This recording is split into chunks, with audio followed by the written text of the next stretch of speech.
I'm just gonna play the video, fast forward it. If you need to, you could slow it down with the YouTube settings and pause it if you want to see what I did.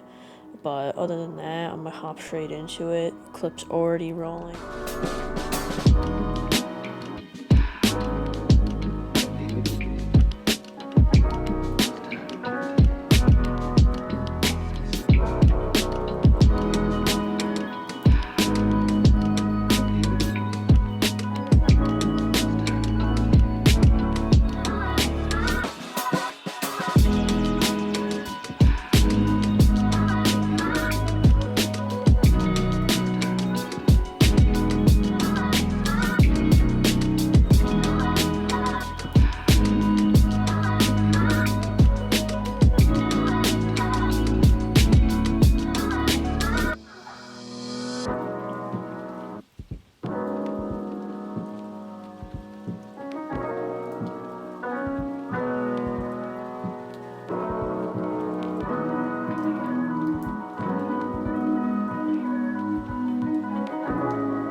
And that is how you do it. And as you can see, I'm about to export the image, and after that it'll give you a prompt on where you want to save the image. And I just did the desktop, but you can do it wherever you want. Obviously I'm not going to keep it on the desktop, that was just an example.